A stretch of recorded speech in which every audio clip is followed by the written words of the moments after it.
Bismillahirrahmanirrahim. Assalamualaikum warahmatullahi wabarakatuh. Uh, Selamat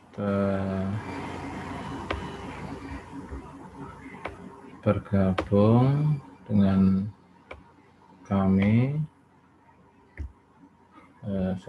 Ya.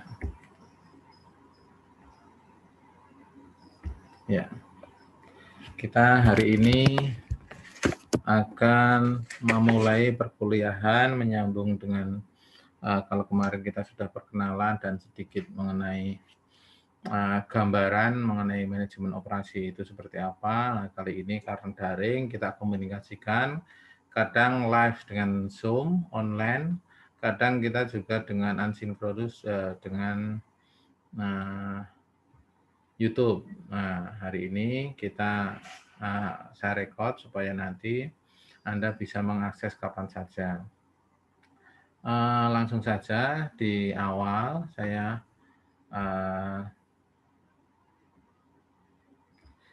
dahului untuk pengetahuan awal bahwa kondisi saat ini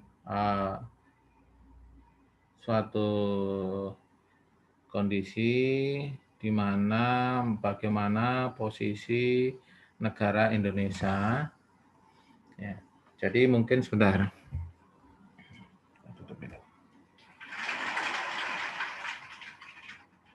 Ya. Jadi saya ingin cerita dulu sebelum memasuki perkuliahan inti. Nah, ini sebetulnya juga untuk pengetahuan Anda semua. Yang pertama adalah kabar gembira. Kabar gembira apa? Bahwa dalam waktu mendatang ini, dunia itu sebetulnya di tangan Anda.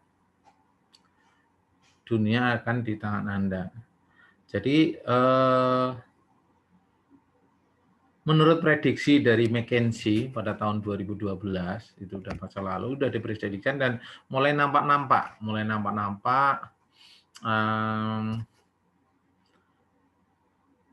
bahwa prediksi-prediksi itu mendekati kenyataan.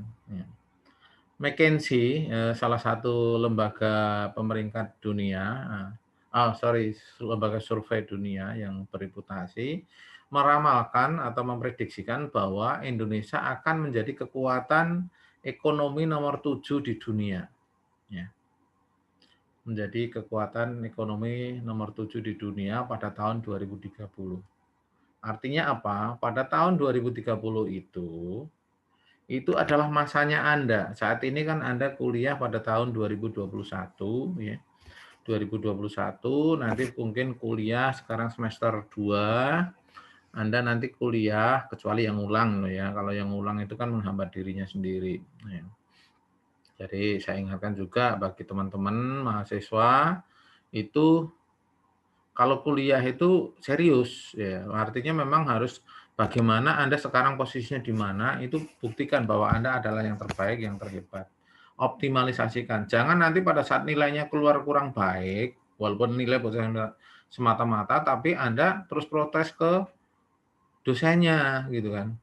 Seakan-akan yang salah dosennya, seakan-akan koreksinya salah, padahal yang dapat jelek hanya Anda, gitu kan.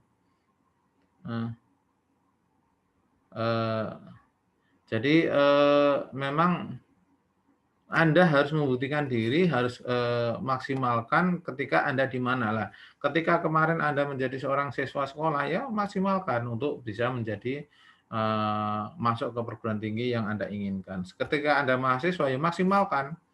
Jangan hanya, apalagi dalam kondisi COVID kayak gini, justru itu kesempatan Anda untuk tumbuh. Jadi maksimalkan Anda untuk menjadi seorang entrepreneur, jadi nanti sukses pada tahun usia 30. Nah, kesempatan itu sangat terbuka dengan indikator-indikator yang sangat nyata. Ya. Saat ini Indonesia itu memang masih kekuatan ekonominya itu sekitar 16, di posisi 16. Tapi nanti pada tahun 2030 itu artinya Anda itu secara rata-rata nanti kan Anda teoritis kan akan lulus pada 2024-2025. Artinya selama 5 tahun berjenjang karir, Anda sudah bisa jadi sebagian sudah menjadi manajer atau asisten manajer. Atau bagi Anda seandainya menjadi seorang entrepreneur, itu sudah saya kira setelah 5 tahun itu sudah mulai tumbuh. Ya, bukan hanya memulai tapi sudah tumbuh. Apalagi kalau Anda memulai dari mulai mahasiswa ini. Nah, sayangnya mungkin saya nggak tahu apakah Anda di semester 2 ini sudah mulai berpikir untuk memiliki passive income. Nah, alhamdulillah kalau kayak saya berarti sama dengan Anda, saya memiliki anak sulung, artinya yang sudah kuliah sekarang semester 2. Alhamdulillah kemarin ikut PKM dan lolos lewat di universitasnya. Nah, artinya itu dengan melalui gagasan tertulisnya. Lah nanti semester 4 sudah masuk ke PKM penelitian. Nah, nanti semester 6 sudah PKM pengabdian. Nah, seperti itu tata urutannya. Nah, di sini dari prediksi McKinsey itu akan ada 135 juta penduduk yang produktif. Nah, nanti saya ceritakan bagaimana kondisi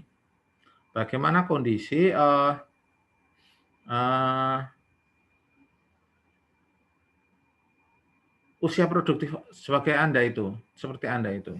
Nah, jadi di Indonesia nanti akan ada 135 juta penduduk itu yang produktif dan sekaligus menjadi konsumen. Artinya sebetulnya Indonesia itu tidak ekspor pun akan mampu. Buktinya apa? Jadi ketika saat ini COVID melanda, beberapa negara maju kolab bisnisnya di Indonesia sebetulnya ya masih jalan. Karena apa? Karena ada konsumsi domestik. Jadi nggak perlu jualan ekspor. Beda sekali dengan kayak Jepang, kayak Singapura, kayak gitu kan mereka sangat tergantung pada proses bisnis atau niaga. Kalau Indonesia itu memiliki sumber daya. Tapi jangan salah ketika sumber daya alam itu bisa dua mata pisau yang satu sisi itu meninambungkan, satu sisi sebetulnya sebagai kekuatan. Nah, berikutnya pada tahun 2017 kemarin itu PricewaterhouseCoopers atau PwC itu juga memprediksikan bahwa nanti pada tahun 2040 Indonesia itu menjadi kekuatan ekonomi terbesar kelima, bukan ketujuh lagi. Di bawahnya Jepang.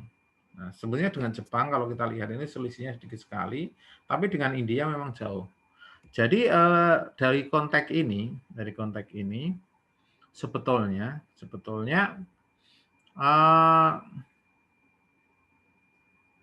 teori Robert Malthus gitu ya. Teori Robert Malthus itu terjadi asimetri gitu ya. Dulu waktu saya kuliah waktu itu kekayaan, mohon maaf, jumlah penduduk itu akan membahayakan bagi suatu negara. Atau bisa dibilang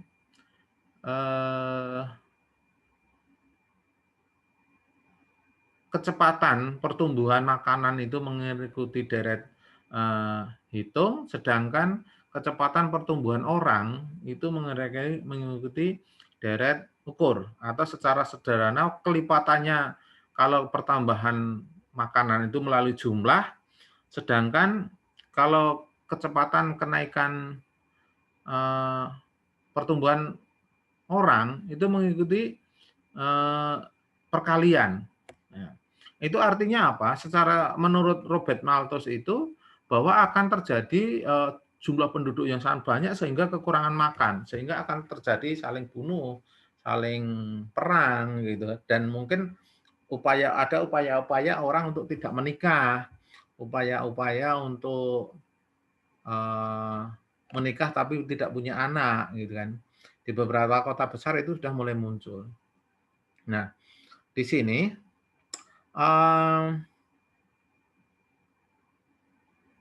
dengan kondisi itu memang beberapa pada tahun-tahun dulu, istilahnya tahun 80-an, 90-an ada program namanya kalau di Indonesia ada program keluarga berencana atau KB. Nah, KB-nya Indonesia itu adalah menghambat kelahiran. Nah, Tapi ternyata teori itu menjadi kurang tepat ketika terjadi saat-saat ini, di mana negara-negara yang kemarin diprediksikan pertumbuhannya paling banyak, penduduknya paling banyak itu mengalami kemiskinan, pertumbuhan ekonomi yang kecil, ternyata kebalik. Ternyata beberapa negara yang justru penduduknya banyak itu mendapatkan bonus demografi, di mana kekuatan ekonominya menjadi yang terbesar. Kita lihat yang pertama adalah karena Cina, misalnya Cina. Cina itu penduduknya mungkin sudah 1,2 miliar. Nah, logikanya banyak penduduk, banyak yang makan, terjadi kemiskinan. Ternyata di sana menjadi kekuatan terbesar, melampaui negara-negara lain yang sudah mendahului kayak Amerika, Rusia, gitu, Jepang, Eropa, Jerman. Nah, kedua itu ditempati oleh Amerika karena Amerika memang sudah maju duluan, tapi salah satu kekuatan yang lebih dari Amerika adalah penduduknya juga besar. Tapi sebetulnya esensinya bukan masalah penduduk yang besar, tapi adalah besarnya usia produktif. Sebetulnya kayak gitu nanti. Nah, yang berikutnya disusul India, dan ini lagi-lagi karena penduduk besar. Nah, Jepang yang sudah lama maju itu tergerus. Dan nanti bisa jadi dilampaui oleh Indonesia, dan memang akhirnya oleh Economic Intelligence Unit atau EIU, Indonesia akan menjadi ekonomi keempat terbesar dalam 30 tahun. Jadi pada tahun 2050 ya, itu adalah jendela kesempatan bagi Indonesia. Indonesia akan di bawahnya India, gitu. Jadi di atas Indonesia adalah Cina, Amerika, dan India. Apakah itu benar terbukti? Ya, selama kita bisa terus secara konsisten melakukan pembangunan dan fasilitasi, insya Allah tercapai. Kita lihat tanda-tanda saja juga ya. Mungkin saat ini pembangunan infrastruktur jalan tol memang prosesnya. Jadi Indonesia mau kacaunya kayak apa itu pertumbuhan ekonominya tetap akan positif.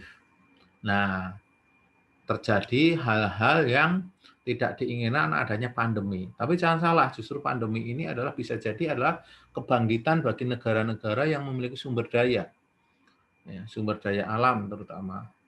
Karena dengan ini, karena tidak ada aliran, orang dituntut untuk bisa mengolah sumber dayanya sendiri. Ya. Yang kelepakan adalah negara-negara maju yang selama ini kekurangan sumber daya. Nah, ini gambaran kejayaan Indonesia pada 2030 dan 2050. Itu artinya masa-masanya siapa? Masa-masa Anda sebagai mahasiswa yang saat ini semester 2. Masa saya seperti apa? Masa saya sudah decline. Ya, kemarin sudah saya sampaikan mungkin bahwa setiap organisme, setiap sesuatu yang hidup itu mengalami siklus hidup produk. Apa yang ada siklus hidup produk itu ya ada 4 fase.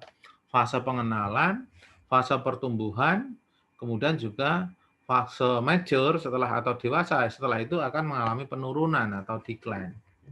Nah, semuanya akan mengalami seperti itu. Nah, Indonesia akan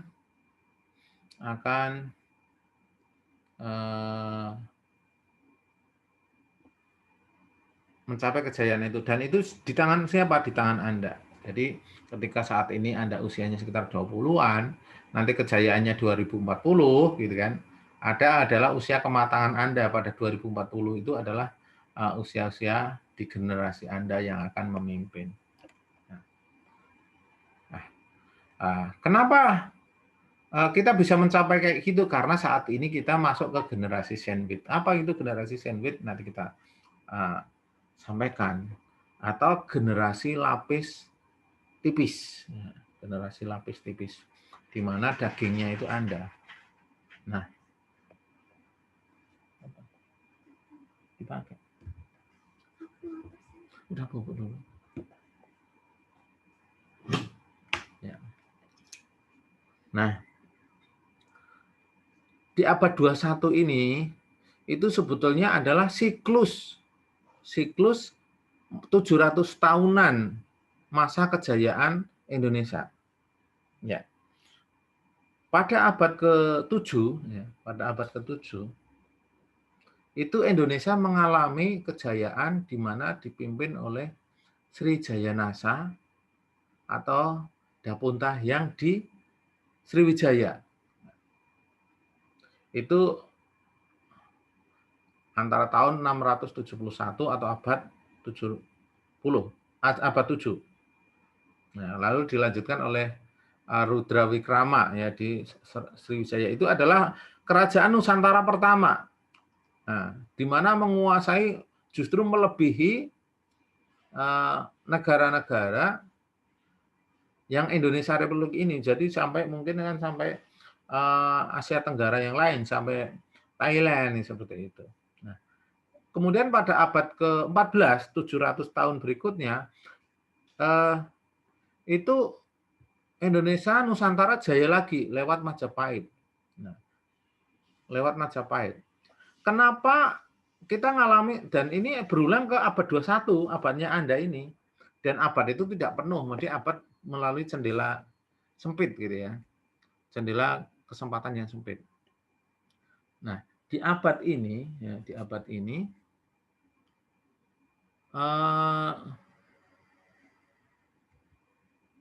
terjadi. Jadi kenapa pada abad 7, abad 14, abad 21 itu terjadi kejayaan? Ya. Karena di situ usia muda itu lagi banyak-banyaknya atau produktivitas. Coba aja ketika terjadi benturan atau peperangan itu mesti semangat muda itu akan lebih terengginas gitu ya, ketika atau dalam pemikiran, makanya di perusahaan apa di negara di situ banyak banyak pemudanya, maka terjadi dinamika atau perubahan yang sangat cepat. Makanya kayak Soekarno itu, berilah saya berapa 100 atau 10 pemuda, maka akan saya ubah dunia. Ya. Perusahaan-perusahaan kalau pengen maju ya harus melibatkan fresh graduate, karena di situ ada pemikiran-pemikiran yang sangat dinamis. Ya, bukan orang-orang sepuh semuanya. Sepuh itu diambil kebijakannya, kebijaksanaannya. Ya. Nah, ini mulai lihat tanda-tanda. Dari sini, ya, dari sini. Pada tahun 92 itu Tiongkok itu jauh di bawah. Ya. Indonesia nggak kelihatan. Dan didominasi ranking 1 sampai 10 itu didominasi kalau Asia Jepang itu kemudian hampir semua negara di Eropa.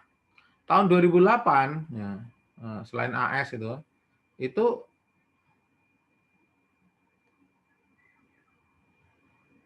beberapa negara maju mulai turun, nanti Tiongkok itu melejit gitu ya, menjadi nomor 3 2008. Eropa menurun ya. Kemudian dari situ, nah ini yang mulai tahun prediksi 2024 ini hanya sebentar lagi. Kekuatan ekonominya itu kita lihat. Tiongkok ada jalurnya ini ya, dari sini, kemudian dari ini naik, kemudian naik segini. Nah, yang tiba-tiba tidak ada terus menjadi ada itu adalah India dan Indonesia kita lihat. Ini prediksi 2. Artinya tadi prediksi yang saya sampaikan 2030, ya, 2030 itu malah lebih cepat. Nah, lebih cepat. Ini sumbernya jelas dari Bank Dunia ya.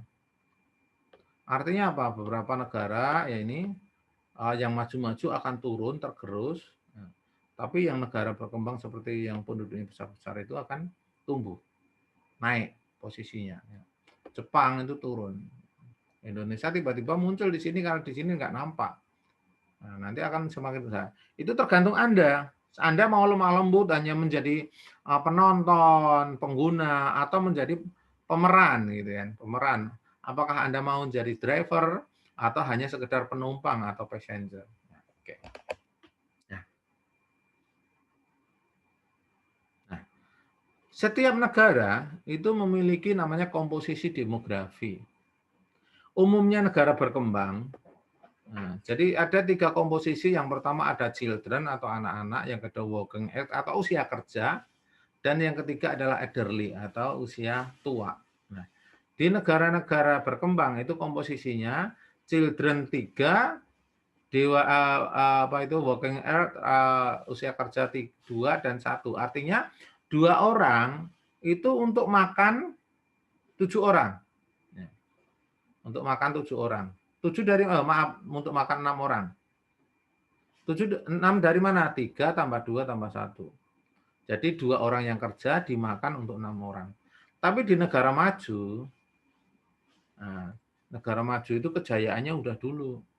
Makanya negara-negara Eropa itu kebanyakan sudah mengalami decline. Karena apa? Banyak usia tuanya lebih daripada usia mudanya, bahkan usia children-nya. Jadi kelahiran mereka itu sangat sedikit. Kayak negara-negara maju kayak Jepang, kayak Singapura itu mengalami permasalahan demografi. Jadi pertumbuhan mereka itu negatif. Pertumbuhan mereka negatif. Negatif artinya apa? Artinya yang mati lebih besar daripada yang lahir. Kayak Jepang itu mengalami masalah-masalah. Ada suatu desa yang usia termudanya 54, itu kira-kira 2 tahun lalu, berarti sekarang udah 56. Sampai daerahnya sepi, sekolahnya nggak ada orang sekolah, lapangan sepi, taman sepi, sampai dikasih boneka-boneka. Lebih ngeri lagi di sana itu ada sodekusi, artinya apa? Mati dalam kesendirian. Karena apa? Di apartemen, nggak ada saudaranya, nggak ada yang nengok. Kalau di Indonesia sih ibaratnya di pekarangannya mbah-mbah itu sering lihat lagi nyapu. Lah nanti kalau nggak nyapu mungkin dicari, wah ini mbahnya di mana kok nggak kelihatan. Tapi di Jepang, di suatu ibaratnya bertetangga dengan tembok aja di apartemen, itu belum tentu saling mengenal. Mereka ketemu mungkin hanya di pintu lorong apartemen. Kalau nggak gitu lah nanti mereka kalau nggak ketemu pun mungkin ya nggak masalah, nggak nanya. Tahu-tahu muncul bau busuk setelah 2 minggu. Nah, itu berarti sudah meninggal, tidak ada yang tahu. Dan itu jadi masalah dan itu besar sekali yang seperti itu. Nah, sekarang di posisi Indonesia itu kalau negara maju tadi seperti Indonesia itu 271. Artinya ada 2 anak, 7 orang bekerja dan 1 orang yang dewasa.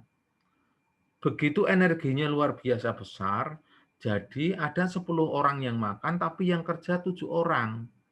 7 orang makanya nanti setiap lulusan kayak Ando itu banyak banget orang mau kuliah, angkatan kerja, dan itu orang sangat-sangat produktif semua. Nah, di antara itu mesti ada yang nggak produktif lah, yang nggak produktif itu Anda atau siapa. Gitu. Oke.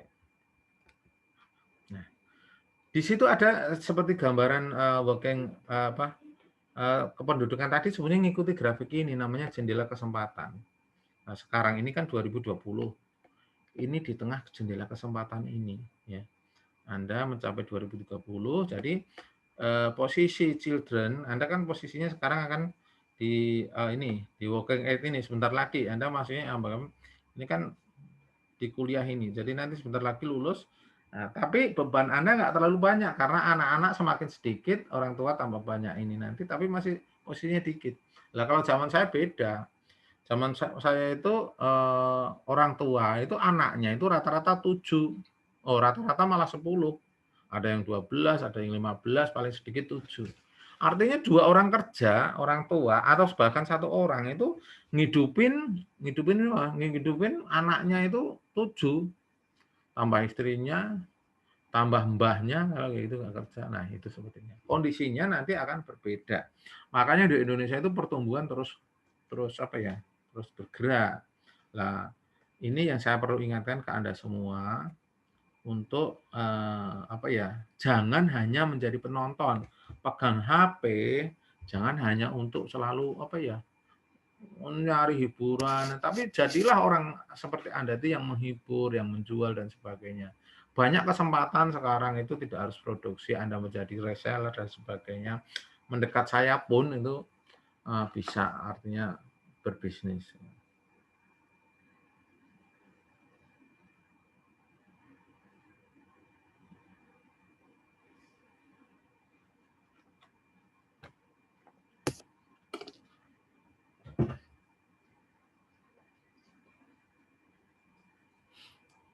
Ya. Oke, kita lanjutkan. Nah, ini di sini ada timeline generasi yang bagi Anda, jadi sedikit kasih gambaran aja yang bagi kalian belum tahu, generasi itu ya ada orang yang bagi-bagi walaupun itu tidak ada rumusnya. Kalau tradisionalis itu lahir pada tahun 1922 sampai 45, yaitu ada akibat Perang Dunia ya. Nah, saat ini itu masih ada sekitar 50 juta orang yang masih hidup, yang usianya di atas 80, kira-kira gitu. Nah, tapi sudah nggak begitu produktif sebenarnya ya. Nah, kemudian muncul baby boomers. Baby boomers itu yang bayi yang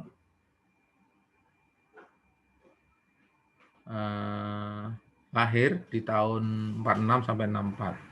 Setelah Perang Dunia, setelah Jepang menyerah, ya setelah adanya bom Hiroshima, Nagasaki. Nah, kemudian generasi X itu termasuk saya yang lahir 65 sampai 80. Itu ya diilhami oleh novel Generation X. Jadi di situ cara bekerjanya itu adalah mencari pekerjaan yang pasti, jadi tentara, jadi guru, jadi dosen gitu kan. Jadi apa gitu yang pasti-pasti gitu ya. Nah, mulai muncul generasi milenial itu 81 sampai 94. Yang disebut ya sekarang Mas Menteri itu Nadiem Makarim itu termasuk milenial. Jadi dia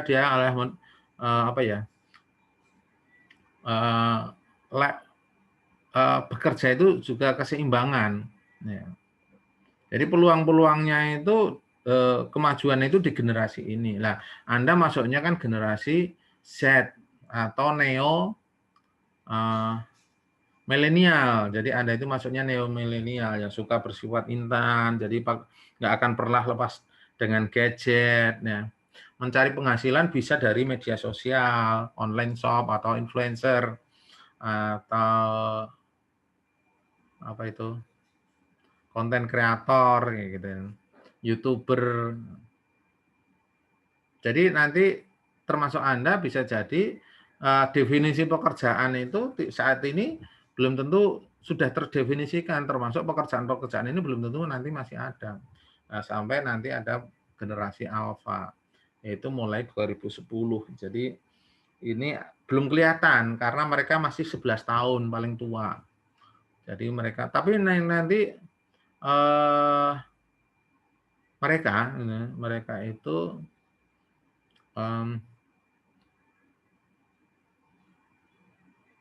bisa jadi bekerja sesuatu saat ini yang belum dihitung, belum didefinisikan sebenarnya pekerjaan apa. Tapi pasti mereka lebih hebat-hebat sebetulnya.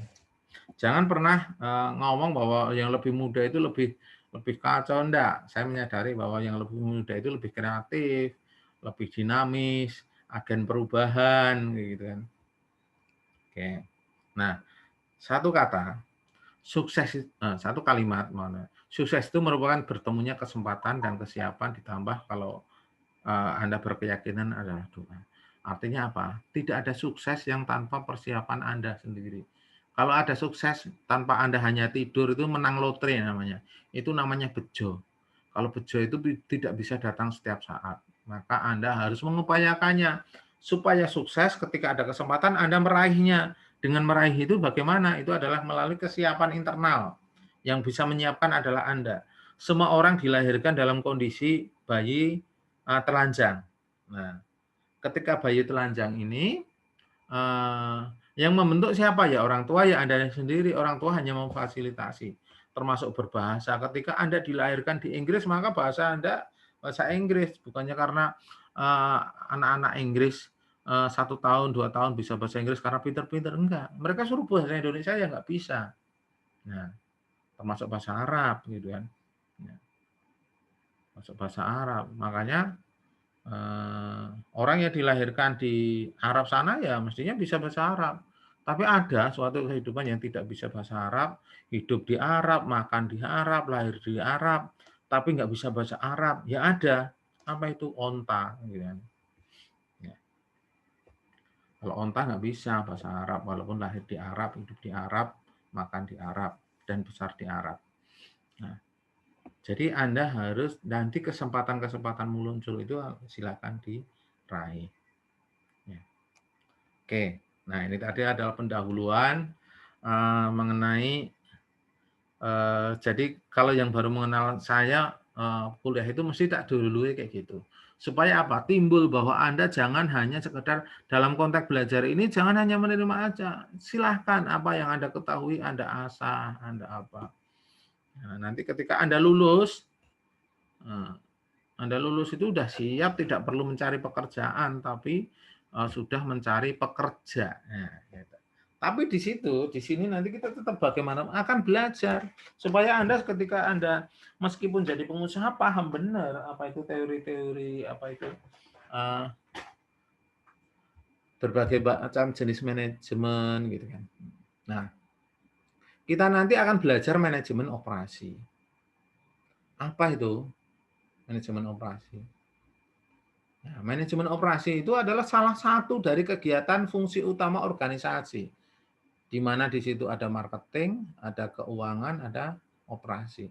Loh, manajemen sumber daya manusia di mana? Ya, kalau manajemen sumber daya manusia itu kan melingkupi semuanya, gitu kan.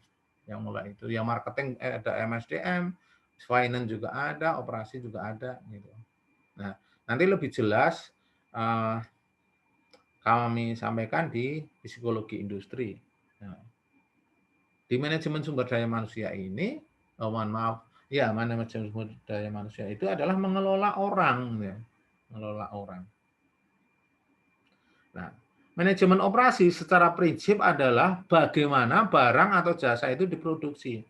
Nah, kemarin saya sudah menanyakan, apa perbedaan antara manajemen operasi sama manajemen produksi secara umum? Manajemen operasi adalah perkembangan lanjut dari manajemen produksi. Karena kenapa?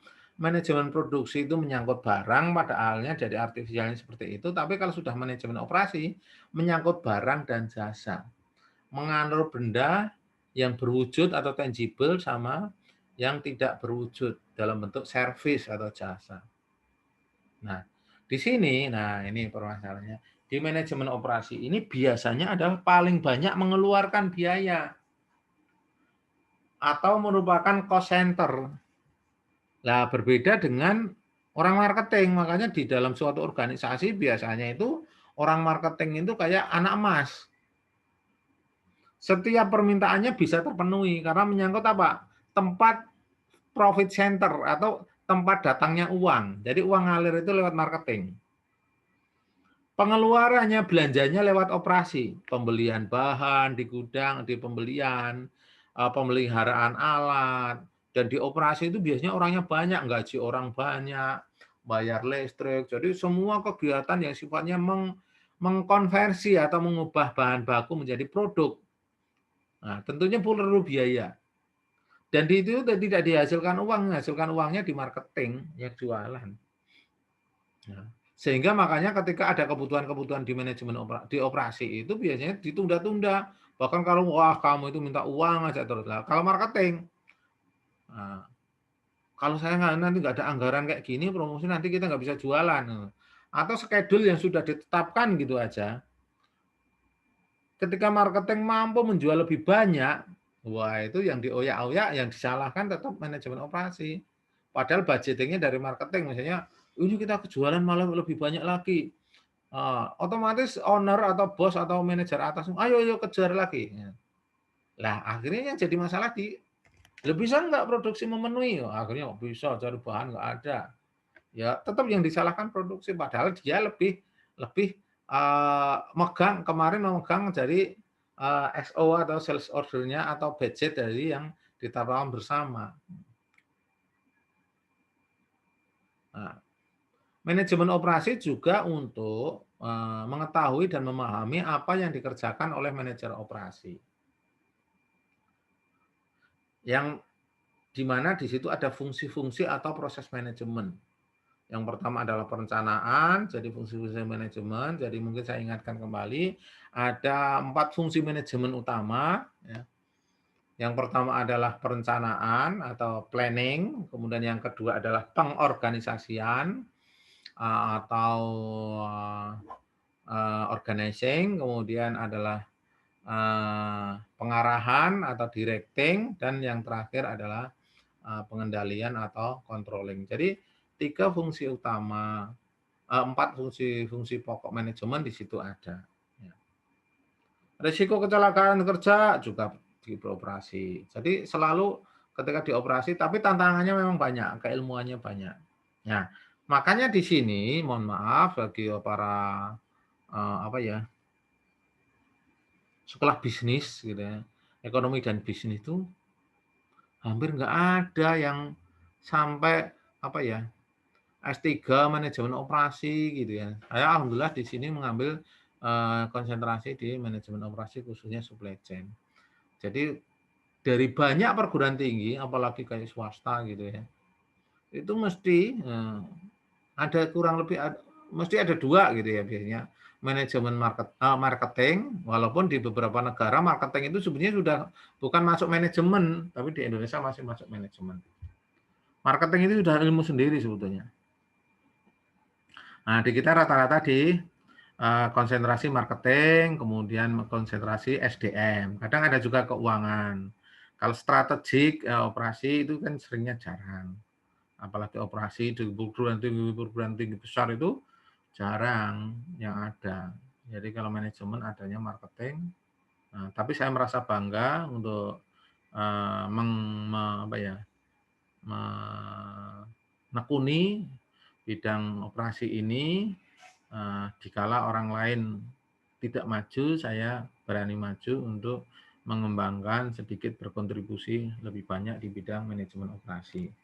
Nah, pengertian manajemen operasi menurut Hesed dan Render itu adalah serangkaian aktivitas untuk menyitakan nilai barang dan jasa melalui transformasi input menjadi output. Jadi inputnya bahan baku, outputnya adalah produk. Lah input sendiri sebetulnya bukan hanya semata-mata bahan baku, tapi juga pendukung, bahan pendukung, listrik, energi, SDM gitu kan, untuk menghasilkan output berupa produk. Ya. Produk, nah nanti kalau dalam belajar total quality management tentunya produk yang sesuai dengan keinginan pelanggan. Ya. Nah, kalau coverage dan management juga sama. Jadi intinya apa?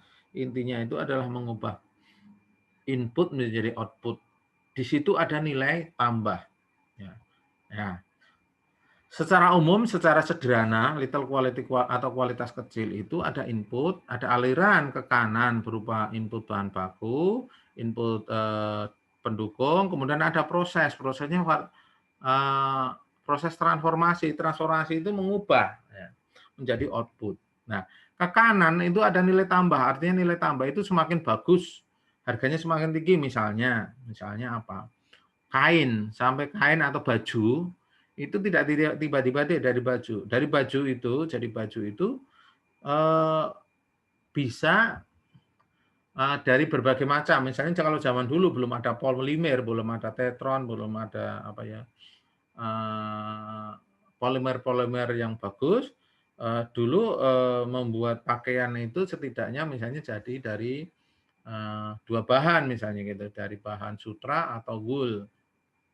Nah, 3 sorry, sama satu lagi adalah kapas. Nah, kapas atau bulu domba untuk wool atau sutra sebelum dibentuk jadi kain ya nilainya nggak terlalu tinggi karena bentuknya ya hanya kapas yang terbang, terbakar pun gampang. Tapi setelah jadi benang itu nilainya tambah.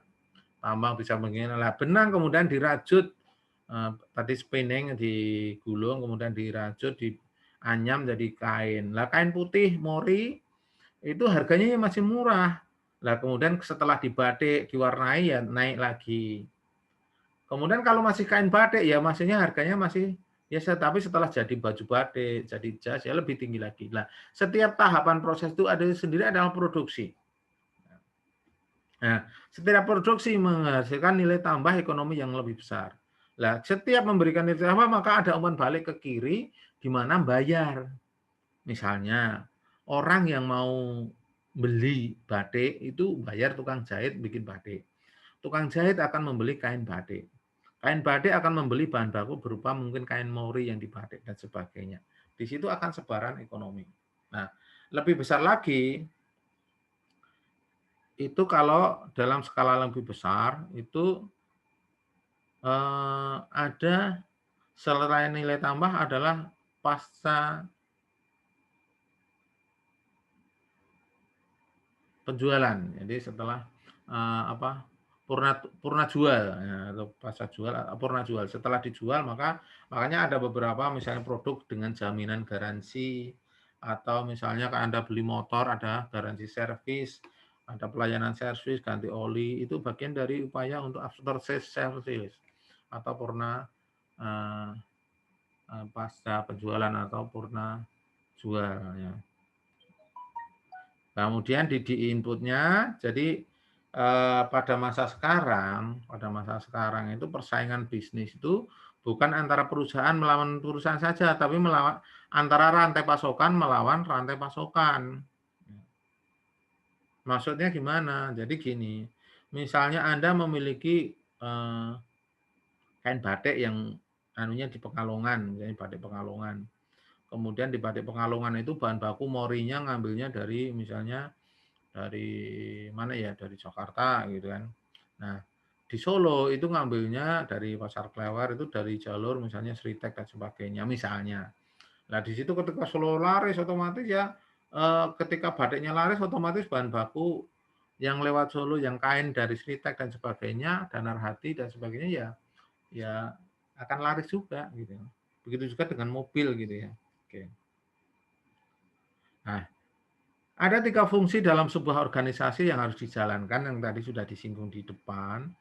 Ada pemasaran atau marketing yang menghasilkan permintaan, ya, yang ini yang begitu apa ya dianakmaskan, kemudian bagian proses operasi yang menghasilkan produk, dan bagian keuangan untuk mengelola, mengawasi keuangan. Jadi berbasis cash flow. Jadi membayar tagihan, kemudian mengumpulkan uang dari penjualan marketing, itu fungsi utama dalam organisasi yang mesti dijalankan. Nah, dalam tugas-tugas manajemen operasi itu sebenarnya sangat banyak, sangat luas, sehingga memang biasanya dalam suatu pabrikasi itu atau manufaktur itu biasanya paling banyak karyawannya itu selain biayanya paling besar adalah di operasi, karena operasi itu menyangkut pabrik. Jadi kalau orang mau jualan cukup 1-2 orang itu dengan telepon udah selesai. Kalau di pabrik itu kan harus dijalankan. Misalnya Anda membuat bata itu kan coba bayangkan harus tanah digali, tanah diaduk, kemudian dicetak, dibakar, kemudian itu diangkut. Itu berapa banyak orang gitu. Tapi kalau di situ dihitung uangnya oleh satu orang finance itu sudah selesai. Nah, jadi dalam tugas-tugas manajemen operasi itu ada salah satu pertama adalah teknologi atau metode yang perlu dipilih. Tentunya setiap teknologi atau metode itu berbeda. Misalnya Anda menghasilkan kain, ada yang dengan manual dipintal dengan digulung dengan tangan, atau mungkin yang lainnya adalah misalnya membuat gula, tebu yang digiling sama orang dialu ditutu sama mesin modern. Nah, tentunya akan membedakan. Ketika metodenya tinggi, teknologinya tinggi, biasanya SDM-nya sedikit. Nah, tapi bisa jadi kebijakannya itu adalah dengan supaya menyerap tenaga kerja sehingga disebut dengan padat karya. Jadi bagaimana semua orang itu bekerja sehingga teknologi di situ di apa ya dikurangi. Jadi misalnya membuat jalan tol gitu, udah orang banyak. Padahal teknologi ada, tinggal jalan tol itu dengan beton-betonnya tinggal ditaruh teplek gitu ya. Kemudian pemanfaatan fasilitas atau ruang. Kemudian isu-isu strategi yang saat ini seperti tadi sudah saya sampaikan, isu strategi bagaimana Indonesia akan mencapai kekuatan ekonomi besar di dunia. Kemudian waktu respon atau waktu tanggapan. Ya. Kemudian manusia dan pembentukan tim, ya, itu atau pemberdayaan manusia, kemudian layanan pelanggan ini yang juga sangat penting. Kemudian mutu, pengurangan biaya, pengurangan persediaan dan produktivitas. Jadi di produksi nanti atau operasi itu juga dituntut supaya stoknya sedikit. Dengan stok sedikit uangnya dipakai sedikit, tapi pada saat butuh ada, makanya nanti ada konsep just in time. Ya, just in time. Kemudian produktivitas, di mana kita hindari hindari hal-hal yang menjadi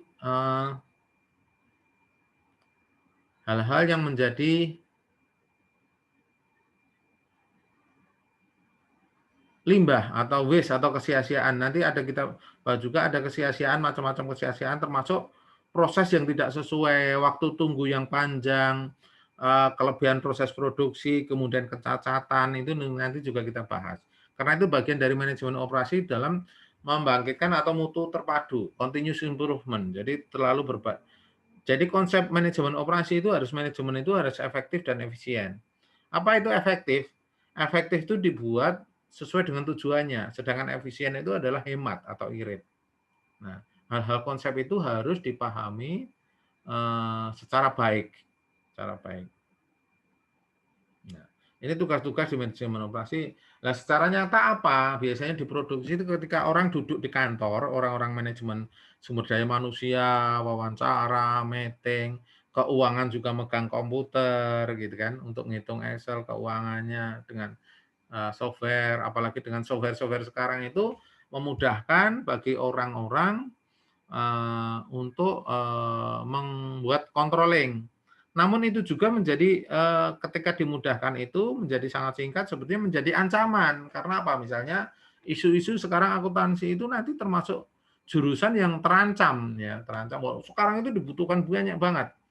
Salah satu jurusan yang langsung dapat cepat kerja adalah akuntansi. Tapi nanti semuanya itu tergantungkan oleh sistem. Banyak sekali. Kita lihat aja misalnya perbankan gitu ya. Butuh orang ngitung duit, butuh orang banyak. Sekarang digantikan jadi dengan ATM gitu kan. Sekarang itu coba lihat aja di ATM di Purwokerto itu ada berapa. BCA aja misalnya gitu, itu ada ratusan. Nah, Anda bandingkan ATM satu, itu bisa jadi hampir 10 tenaga kerja. Kenapa bisa seperti itu? ATM itu, nah apalagi sekarang ATM itu bisa nerima setor tunai yang sangat cepat ngitungnya, nggak salah. Bisa untuk transfer. Coba Anda sekarang itu di bank itu kadang lama habis ketika Anda ketemu di customer service, bisa bermenit-menit, berjam-jam gitu ya. Nah, kalau itu ATM bersikap seperti itu, nah, ATM itu bisa bekerja 24 jam. Hari libur juga siap, gitu kan. Lebaran juga siap. Nah, nggak perlu make up, nggak perlu makan. Ya makan sih pakai listrik selama listriknya masih nyala, itu hidup. Itu sebanding satu, kalau menurut saya 1 banding 10. Karena apa? Mereka nggak perlu berdandan, bergincu, yang penting dibersihin, nah, kelihatan bagus. Nah, diisi dengan uang. Mereka nggak protes. Ya. Coba aja kalau pegawai gitu suruh kerja sekian kan sudah pasti protes. Ya. Nggak perlu mandi gitu kan. Kalau mbak-mbak yang jaga bank kan perlu mandi, ya. Perlu berdandan dan sebagainya. Coba hitung itu. Jadi kalau ada 1000 ATM di Purwokerto itu artinya mengefisienkan hanya hampir 10.000 orang yang bekerja. Nah, jadi di manajemen operasi juga ini menyangkut apa? Penerimaan barang, termasuk pekerjaan gudang, pengadaan, kemudian setelah itu pemeriksaan oleh QC, pemeriksaan oleh quality control, kemudian barang yang lolos diproduksi, dikirim. Setelah dikirim jadi dikembalikan ke gudang untuk disimpan kemudian dijual. Jadi banyak sekali lingkupnya di manajemen operasi ini. Ya. Makanya tadi biayanya besar, orangnya banyak. Makanya kalau Anda mau berbisnis ya masuklah ke dunia marketing atau trading. Nggak perlu memikirkan yang kayak gini. Ya. Tapi nanti memang ada teori-teori di belakang. Kenapa suatu perusahaan itu memilih membeli atau juga memilih menjual. Nah, itu. Nanti kita bahas. Ya. Kenapa kita cenderung membeli atau milih menjual. Ada hitung-hitungannya juga. Ya. Nah, di sini banyak peran manajer dari manajer operasi yang bisa kita bahas, kita sampaikan dalam konteks belajar Manajemen operasi. Yang pertama adalah mengatur tata letak gudang. Seperti tadi sudah sampaikan, salah satunya adalah gudang. Tata letak gudang, persediaan atau inventory mesin yang efisien agar tidak menyita waktu dan gerakan. Jadi nanti diatur gudang itu bagaimana, misalnya masuk, kemudian ditata, kemudian di stamping, ditata, kemudian sampai keluar. Jadi biasanya pakainya sistemnya FIFO. FIFO itu first in, first out. Jadi barang yang masuk duluan maka dijual duluan. Jangan sampai kebalik, nanti ketumpuk-tumpuk maka akan kadaluarsa. Dan harus didesain ruangan gudangnya itu terjadi aliran yang kontinu, jangan bolak-balik. Datang sini jauh, kemudian balik lagi ke situ. Lah itu menghabiskan waktu dan biaya. Loh kok biaya? Ya iya, nanti forklift-nya, orangnya karena kebanyakan. Jadi kalau Anda nanti juga bangun rumah itu harus Anda hitung. Kemudian melakukan maintenance atau pemeliharaan agar menjamin keandalan dan kontinuitas operasi. Jadi nanti alat-alat yang Anda pegang itu harus handal, jangan sampai sebentar-bentar rusak. Dan kalau sudah itu diperbaiki, harus memiliki kontinuitas operasi. Artinya jangan-jangan bukan waktunya perawatan rusak. Sama misalnya Anda mungkin sering lihat gitu ya, di Paguyangan itu misalnya ada bus yang mogok di tengah jalan. Kalau udah mogok itu sudah merugikan, waktunya operasi bawa penumpang, itu ruginya bertubi-tubi, komplain, daya apa itu, reputasi, oh kalau naik bus itu bawa mogok. Jadi hal-hal yang barang kecil, nah nanti ada strategi yang barang kecil, tapi mengakibatkan nanti kegagalan proses, ya itu harus disediakan suku cadangnya. Itu nanti bagian dari pembahasan juga. Nah, jadi kalau Anda pakai motor, ya jangan kalau sampai kehabisan bensin itu namanya ya kebangetan yang hidup. Gitu ya. Kalau Anda mungkin ya ratingnya mati, itu sebenarnya motor masih bisa jalan. Tapi memang fungsinya berkurang. Ya, nggak pakai spion, itu ya masih bisa. Tapi kalau nanti sampai mogok, itu ya berarti kurang perawatan. Kan. Kemudian mengurangi bagian produk yang rusak, jangan sampai proses itu jangan apa ya? Kalau ngulangi proses misalnya Anda membuat baju, ternyata kurang pas, ya itu biayanya lebih besar. Apalagi harus merubah, dedeli, itu pekerjaan-pekerjaan yang akhirnya menjemukan. Bisa jadi biayanya 2 kali lipat. Makanya kalau rumah itu renovasi, itu lebih besar daripada rumah baru biayanya. Jadi nanti kalau bikin proses ya hindari reject, hindari penyimpangan. Karena memperbaiki itu butuh waktu yang lebih panjang. Ya. Walaupun speknya Anda tinggi, kalau bikin langsung jadi, Nah, itu jatuhnya bisa lebih murah malahan. Coba aja Anda memproduksi kayu atau lemari, tapi terus dikomplain, ngurangi. Jadi waktu kerja Anda misalnya ngerjakan sebenarnya dari baru 3 hari, karena ada komplain masih ngulangi 2 hari lagi, belum lagi biaya wirawirinya, biaya bahannya, gitu kan. Jadi rugi. Nah, nanti seperti tadi yang sampaikan, nanti kita milih yang dibuat atau beli dari supplier. Artinya kita memilih menjadi trader atau menjadi manufaktur. Kemudian menentukan atau memperbaiki schedule kerja. Nah, misalnya ada proses yang tambah, yang lebih cepat, maka ya ini. Saya juga misalnya gini, saya saat ini punya beberapa usaha, yang salah satunya adalah pabrik pelapisan genting, itu salah satu. Jadi di situ strategi saya itu udah kombinasi antara make to stock dan make to order. Jadi pada saat tertentu proses untuk memenuhi pesanan, juga kalau lagi slow ya bikin stok supaya nanti pada saat langsung bisa jualan. Ya. Kemudian mengevaluasi biaya tenaga kerja jika terjadi penambahan tenaga kerja, jam kerja. Apakah dengan overtime, lemburan, karena lemburan itu bayarnya 2 kali lipat. Kalau dalam setelah jam kerja atau jam ke-8, tapi kalau jam shift ketiga itu bayarnya 3 kali lipat. Nah, Kalau daripada bayar 2 kali lipat atau 3 kali lipat, kalau sudah rutin terus-menerus, mendingan bisa jadi adalah mencari tenaga kerja baru yang menjadi tetap lagi, bukan overtime lagi. Kalau overtime terus itu harus bayarnya lebih mahal. Kalau sudah rutin, maka harus diputuskan, wah ini berarti layak untuk bukan lembur, tapi mencari tenaga kerja baru. Kemudian memperbaiki sistem informasi produksi dengan para supplier, kemudian juga memperbaiki manajemen persediaan tadi udah jangan sampai barang itu numpuk. Kalau numpuk bisa kadaluarsa. Kalau bisa itu sebelum habis datang, ya. Permintaan pelanggan bisa diantisipasi secara baik gitu. Nah, kemudian memperbaiki produktivitas. Produktivitas itu apa? Ya produktivitas itu adalah dalam satuan tertentu maka menghasilkan berapa. Ya, nanti ada hitung-hitungannya juga bagaimana menghitung produktivitas.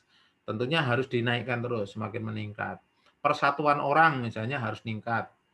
Persatuan biaya listrik habis sekian maka harus menghasilkan lebih banyak. Produktivitas arahnya adalah efisiensi. Kemudian yang berikutnya adalah mengurangi pemborosan-pemborosan atau kesia-siaan. Dan nanti kita bahas juga menurut Ohno itu ada beberapa 7 macam kesia-siaan. Kemudian memperpendek waktu proses karena untuk menyiapkan respon. Jadi memang itu tugas-tugas di sini hampir semuanya itu adalah continuous improvement atau perbaikan berkesinambungan. Jadi kalau Anda masuk ke dunia operasi, manajemen operasi itu waktu proses harus lebih pendek, hasil harus lebih banyak, biaya proses lebih sedikit, tenaga kerja harus lebih sedikit, kemudian pemenuhan kepada pelanggan harus lebih banyak, mutunya tambah bagus. Hal-hal itu mesti harus dicapai. Hal-hal itu harus dicapai.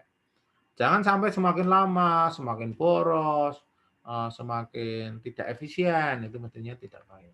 Nah, itu beberapa kegiatan yang menjadi tugas peran manajer operasi di kuliah, walaupun ini kuliah kedua, tapi ini masih ya istilahnya masih overview, pendahuluan. Nah, terus kita nanti juga akan membahas hal-hal berikutnya mengenai berbagai macam perbedaan antara barang dan jasa yang nampak sama tidak nampak.